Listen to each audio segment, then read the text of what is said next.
Thank you. Charles F. Kettering was born in 1876 in a little farmhouse in the northern part of Ohio. He died in 1958. When he was a lineman for the Ohio Bell Telephone Company, during an interlude in his educational program, for he started Ohio State University, and then because of poor eyesight had to drop out for a year, got a job as a lineman, digging post holes to start with. And as he was working on the line, he got to thinking how foolish it was to ring all the phones on a party line, according to a code, when you only wanted one of the persons on that party line to answer his phone. And his fertile, but at that point untrained, nevertheless disciplined mind dreamed up a method by which it would be possible to ring one phone on a party line without disturbing the other 5 or 6 people that were on the same line. Ohio Bell still uses the same system. He got promoted from digging post holes to help set the posts. After he finished his course in engineering at Ohio State University, graduated with a baccalaureate degree, he got a job at NCR. He was employed in what they called the inventing department. Actually, it was Inventions Number 3, the name of the division that he was in. And his first assignment was to try to apply electric power to the cash register. Before then, those of you who've seen the antiques, some of us who are old enough to remember them, cash registers were run with cranks and levers and springs, not electric power, because no one had been able to create an electric motor that would start instantly on full power and stop instantly. And those features were necessary if a cash register were to be powered by electricity. He developed that. And in that sense, he's the father of all of our electrically operated office equipment. In his spare time, he started to work in a little barn in the back of the place where he lived, putting together all of the various things that came to his fertile mind, had to do with mechanics and electricity. And his activities there grew to the point where he had to quit his work at NCR, and they began to call a little operation which he had brought some of his friends into, the Dayton Engineering Laboratories Company. Well, one of the things they developed in the Dayton Engineering Laboratories Company was the self-starter for the automobile, which after a great deal of effort, he managed to sell to United Motors, the forerunner of General Motors. Eventually, General Motors, or rather United Motors, came along and bought Dayton Engineering Laboratories Company and took the initials of those words and called it the Delco division of United Motors. And they hired Mr. Kettering, and he shortly became the vice president for engineering and research for General Motors, which position he held almost until his death, 1958, when he died at the age of 82. His inventions are innumerable. If they were all listed, they would fill a book. Among them are the self-starter, which I've already mentioned, the high compression engine, which is in most of the cars that are being driven today, ethyl gasoline, quick drying paint, hundreds and thousands of other things. With his son and only child, Eugene, who became a diesel engineer, they developed the diesel locomotive. They, therefore, are the two men that made steam engines obsolete. They created the diesel locomotive, which engineers from around the world said was an impossibility. He invited them to come over from France, where they said it couldn't be done, to see one that was in operation. Eugene, when he became prominent in diesel work, was one of the leading officers of the electromotive division of General Motors, which was and is located at LaGrange, Illinois, right near the town of Hinsdale. Eugene and his wife, Virginia, lived in Hinsdale. In that community, a suburb of Chicago, there was a Seventh-day Adventist hospital. It was housed in an ancient building because it dated far back to almost the beginning of hospitals in that part of the country. And Mrs. Kettering, who was a very active and thoughtful and energetic young woman, began to worry about what would happen in Hinsdale if a polio epidemic should break out, because polio was one of the great scourges in those days. No one knew how to control it, and everyone who had polio was automatically taken to a contagious ward of one of the public hospitals. And she didn't think that the children from Hinsdale ought to have to go down to the Cook County General Hospital. So she talked with Dr. Bundenson. The name may be familiar to a few old-timers. You probably know him. Maybe you even met him. I think you told me you met him once. Health commissioner for the Chicago area, about what can we do in Hinsdale if a polio epidemic should break out. And it was decided that they would approach the people in the Hinsdale Sanitarium and see if they could set up a contagious ward, a polio ward, so that they would be prepared in case polio came along. Sure enough, in 1949, after they got this critical ward set up, there was a major polio epidemic in the Chicago area. And before long, an entire floor in the Hinsdale Sanitarium was devoted to the care of polio patients. And Mrs. Kettering used to go down to visit the children of her neighbors who were patients there, and was impressed with what she saw. And she began to organize a volunteer corps to help. And some of the women who had people do their own work came in and rolled up their sleeves and said, "What can we do to help?" One day, Mrs. Kettering said to her husband, "You know, those strange people that run that strange old institution down there are not so strange after all. They're dedicated, and they need a building to match their dedication." So a community fundraising group was organized, and a vice president of General Motors was appointed the chairman of it. And in cooperation with the sponsoring church organization, they quickly put together a fund of $4.2 million and built a new building in back of the old wooden structure. Then they filled it with new equipment, moved the patients into it, tore down the old building and hauled the rubble away, and there was a beautiful new hospital. At the present time, it has been expanded to something like 500 beds, and Mrs. Kettering's interest continues in it. In 1958, Charles F. Kettering, Father Kettering, who lived on the Kettering estate here, of which this hospital is on one of the remnants of it. It did include all of the space across the street and all of the space that we now call the Huber area down beyond, hundreds and hundreds of acres.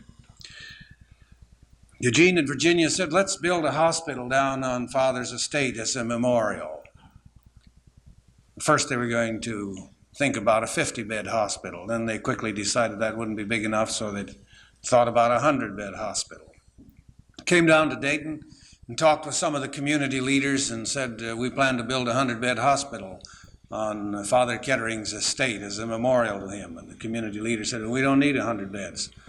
They had recently had a study made by Dr. McGibney of the University of Pittsburgh of the health needs in the Dayton metropolitan area, and that report showed they needed a 300, possibly a 400-bed general hospital in the southern part of the metropolitan area. And they said, "Look, we need a 300-bed hospital." And in effect, Mr. Kettering said, "Okay, boys, I've got enough money available to build 100 beds. If you'll raise enough money for 100 beds, I'll double mine, then we'll have 300. Well, that wasn't so bad. How much money will it take? And somebody came up with the idea that about $1.5 million for the community share. And I'm briefing here in a few minutes what went on over a period of weeks. They said, well, that's fine. We can raise $1.5 million. But it's one thing to raise $1.5 million and have it over with, but if you get the hospital, it'll be there and somebody will have to run it. Who'll run it? Why, he said, that's easy. I'll bring my Adventist friends in to run. And they want to know who are they. And he told them about the Hinsdale Sanitarium. And he told them about visiting Seventh-day Adventist hospitals around the world, which he had done, he and his wife, after they became acquainted with the work at Hinsdale. And there's several scores of them, I guess a couple hundred by now. And he took 2 plane loads of the Dayton civic leaders up to Hinsdale to see the new hospital they had built up there in operation. I just happened to be there on the Sunday that they were up there, incidentally, and have some pictures of those 30 dignitaries from Dayton who went up there to see the Hinsdale Sanitarium. They were favorably impressed. They weren't quite sure, so they appointed a committee to investigate Seventh-day Adventist hospitals. And the chairman of that committee was Mr. John O'Brien. John O'Brien was the general manager of the Inland Products Division of General Motors, located here in Dayton. And he was the vice president of General Motors, the vice president in the Dayton area. And he was Dayton's #1 Catholic layman. And the proper place for him to go to get information about Seventh-day Adventist hospitals was to hospital people. So he went to the Catholic hospital leaders with whom he was well acquainted and asked, what about a Seventh-day Adventist operation of the proposed new hospital that Mr. Kettering and the community are going to build? And I talked with him several times before his death and became a fast friend of his. At least I felt that affection for him. And he told me himself the report he brought back. I can quote it without the preliminaries. The important sentence was, if arrangements can be made with the Seventh-day Adventist Church to operate the proposed new hospital, the community will be very fortunate. That satisfied the community leaders. They went out and asked each other for the money, and they were supposed to raise $1.5 million, but when they counted it up, it wasn't $1.5 million, it was $1,967,000. That was about the time I began to hear about the thing. I was very comfortably settled in Glendale, California, where I'd been operating a Seventh-day Adventist hospital, about the same size as this, a little bit smaller, for about 20 years. And I was asked to come back here and pioneer this project, a hospital that Mr. Kettering wanted built. Well, I didn't want to take on that responsibility. I felt I was too old and too limited in my capacity, but I finally decided to come. I made a few trips back here in October and November and December 1959 and moved here in January 1960. Didn't know a soul in Dayton. Didn't meet the Ketterings until after I'd been here about 3 months. The architects had been appointed, or a firm of architects had been selected almost a year before I heard about the project, selected by some of Mr. Kettering's representatives and told to design a 300-bed hospital. And they were just ready to complete the working drawings, and Mr. Kettering said, well, Seventh-day Adventists are going to run the hospital, and so you hold up on the working drawings until their representative gets here. Whoever's going to run the hospital ought to have something to say about how it's designed. So I made my way to the architect's office when I arrived here, and I identified myself, and they handed me a roll of plans about this big around. You know how they look. And said, now, Mr. Kettering said we have to have your okay on these before we can finish the working drawings. Will you please okay them? And my response was, I'd like to look at them first. I took them to my combination hotel room and office and pored over them for a few days. And with my friend Harley Rice from the General Conference of Seventh-day Adventists in Washington, the health department that I'd asked to join me, we took them back to the architects and said, we're sorry, we'll have to make some changes and it'll take several months to work them out. So we spent about 8 months changing the interior of the hospital. We did not attempt to change the general form and structure because they'd already spent $250,000 on it and had the structural work all done, some of the mechanical work. But we added this auditorium, we added an emergency department, we added considerable space to the administrative section, which is still about a third as big as it ought to be. We tripled the size of the laboratory, which still isn't half big enough. Doubled the size of the X-ray department, which needs to be 4 times as big as it is. The Department of Physical Medicine and Rehabilitation was a room about 15 feet square. We made that approximately 15 times that big, and it still isn't half big enough. We had a great time. In July 1961, we had a groundbreaking ceremony, which to me was a kind of an emotional thing, and I think it was to Mr. and Mrs. Kettering too. You know, first day I arrived here, I was headquartered in a hotel, and I got a telephone call from Mr. Kettering's attorney. They were living in Hinsdale at that time. The attorney was in Chicago. He called me up. He knew my name, knew that I was at the old Biltmore Hotel, I guess it's called the Sheraton now. And he said, "George, what are you going to do with the money?" I didn't know what he was talking about. So I said, "Well, what money are you talking about?" So I'm talking about the money in the bank. "Well, Mr. Cessna, I don't have any money in the bank in Dayton." "What bank are you talking about?" Well, he said, "I'm talking about the Winners National Bank." He was teasing me and I didn't know it. I didn't know the Winners Bank was the Kettering Bank. I said, "I've never been in the Winners National Bank, only been in town 2 days. What are you talking about?" "Well," he said, "George, there's $1 million in that bank in your name. You won't be building for quite a while, and you better get it invested and earn some interest on it." Well, the first thing I did was to go out and hunt up an insurance company and put myself under bond. For sure enough, there was $1 million there. And the community and Mr. Kettering kept money ahead of us in the building fund, so that during the time that we were planning and building the hospital, we earned $184,000 interest on it.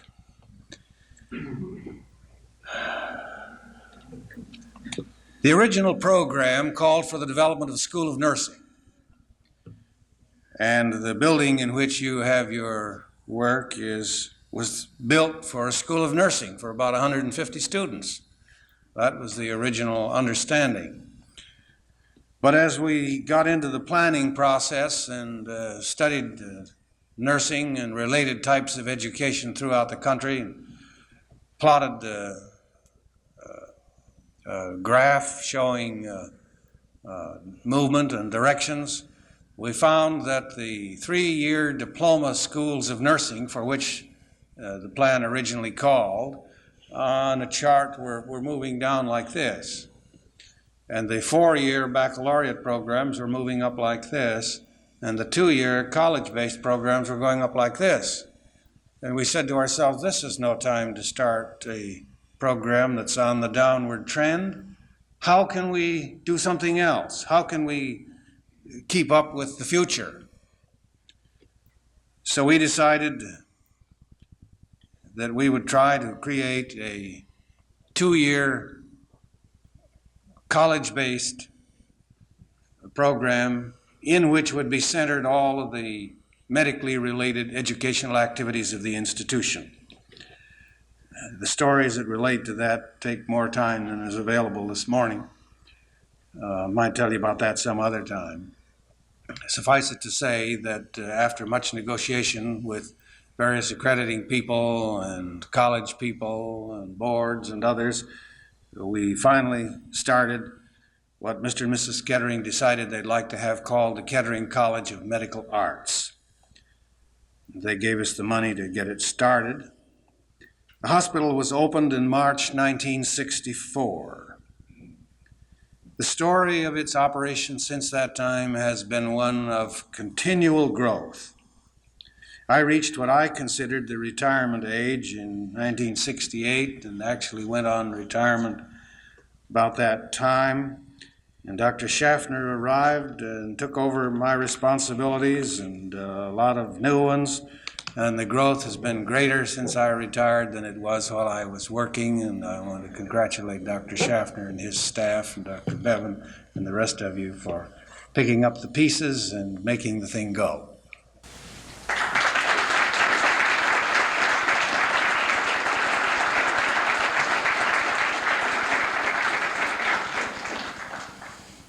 Yesterday at the Civic Advisory meeting for this institution is built to serve the community, and that's its prime function.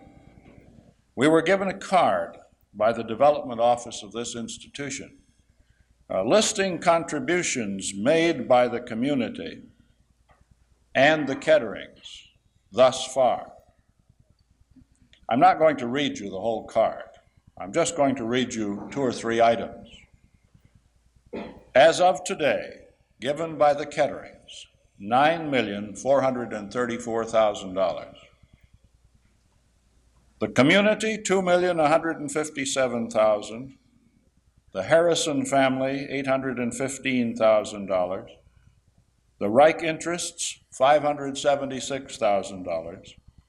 General Motors, $550,000. NCR, $298,000. Contributed now $17.5 million. And the Ketterings have pledged for the future $1,700,000 in addition. It is this kind of support, generosity by the Ketterings beyond my comprehension, plus the support of the institution, that continues and makes it possible for us to grow. And Dr. Schaffner is going to talk to you briefly now about where we go from here. As you can see from what Mr. Nelson has told you, and I heard just the last part of it, but I've heard the other parts of it before, that's kind of a hard act to follow. And yet the solid base that was founded has continued to grow. It seems to just grow almost beyond our ability to keep up with the needs and with the things that are happening. I particularly want to report to you on one phase of that growth now. I might say that while Dr. Bevan has reported the amount that has been donated, it is our estimate that with the completion of the construction, which is underway at the present time, the replacement value of the buildings and equipment, land, buildings and equipment here on this site now, not counting Cox Art Institute, would be approximately $40 million. So the place has grown in the last 11 years. It'll be in a few days here since it was opened. We are looking toward the end of completion of Phase 2B. In fact, we're using some of those facilities. We made a tour of some of them yesterday with our Civic Advisory Council, and they're looking very nice. We have some things yet to do, and there are some remodeled areas that will be coming into use in a few months. But the next stage we will start before the present stage is completed. On March 3, the 11th anniversary of the opening of the hospital, we'll have a groundbreaking for a part here that, you see, I've been playing blocks and a few things around. Maybe a little hard to see from the back, but if we were to set it like this, this will hook on to 2 west and 3 west and the west entrance of the main and lower level corridors. And the systems building is back here. So it will go back at an angle paralleling the hillside and will be 4 levels.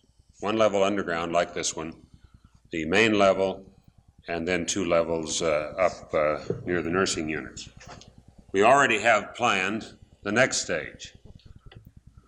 We don't have the money nor the permission to do that, but that's what I said. I was playing blocks, and when it's completed at some future time, it will have 4 floors above, 6 levels altogether, 5 floors above ground, and will equal the height of this existing hospital. Just to tell you some of the things that will be in there, on this level will be 2 functions. a greatly enlarged nuclear medicine department, and we've had some very exciting, I think, and interesting news even in the last 24 hours on some direction that department may take, and I think we can take advantage of some exciting possibilities in nuclear medicine. Also on that level will be our radiation therapy department. At the present time, we're not doing any radiation therapy, and we have already on order a linear accelerator, and we will add the other equipment to start a radiation therapy department. On the main floor level will be a much enlarged physical medicine and rehabilitation department, about 3 times the size of the existing department. And they're already telling us that isn't big enough, Mr. Nelson, so we all have those kinds of problems. And we never can really satisfy, I guess, all the needs, but we'll do the best we can. Then on the second floor level, and joining up with 2 West, will be a connector at that level and at each level. At the end of the connector will be this 2 triangular shapes together with a corridor down the back here. And in each of these corridors, actually it'll be down at these other levels here, there will be a pod of beds for an intensive care unit. On the second floor, there will be 20 surgical intensive care beds in 2 pods. On the third floor, there will be 24 intensive care beds, 12 medical intensive care, and 12 coronary care, so that we'll have a total of 44 intensive care beds in that area. Actually, we will increase the capacity of the hospital by only 40 beds because where we connect up here, at this connector, we're going to lose 2 beds on each floor. So we'll end up with 40 beds more than we have now, and that will not solve our bed need problem. It really won't. It will assist greatly in the intensive care needs that we have, but it won't solve our general medical and surgical bed needs. I also got the bad news on the construction costs of that yesterday, and after redoing the addition, Mr. Nelson, which I found was inaccurate, it appears that we will have a total project cost of building and equipment of about $9 million. There will be some financing costs, of course, and we'll pay some of that out of our operating funds, but the total cost for the building will be $10.1 million will be the total cost counting financing for that project. And we are starting officially on March 3. In actual fact, it's already underway. They are making the fire lanes and the access routes to it right now, ordering equipment, ordering supplies, with the thought that if the weather holds from March 3 on, we'll be going full blast on that, hoping to finish it in the fall of next year in '76. Thank you, Dean.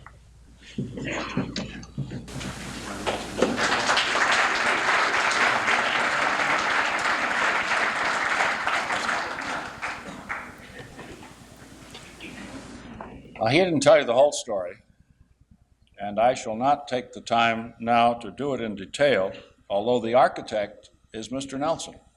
I don't mean architect from a professional point of view, from the standpoint of creating what's going to be next. You are all aware, I think, that the Kettering estate on the hill has been given to the medical center. And in addition to the donation of the hill, Mrs. Kettering has also pledged certain funds for the future development of a mental health center on the hill. And the man in charge of negotiating this project is Mr. Nelson. I told you he was still vitally important to this institution. And we don't have plans yet for this, but all of the paperwork of preliminary planning and the work of approaching all of the multitudinous governmental committees, the number of which is horrendous, is almost completed. We are hoping within a matter of days to have permission to ultimately have on the Hill a 24-bed unit for mental health with an outpatient center, and in addition, as part of this institution, a detoxification unit for alcoholism. And this is part of the continuing planning, but we're not turning any sod yet. This is a couple of years down the road. I came here from an educational institution of an entirely different kind. I've been associated with medical institutions somewhat, but never an integral part of one since 1940. As I have stayed here, I have become increasingly proud of this institution. It has a noble heritage. It is alive and vibrant and growing and developing. We would like you to have some of that feeling too. And Kettering Day, which we will celebrate during our spring vacation, is intended to be a reminder to you that we are all part of this institution.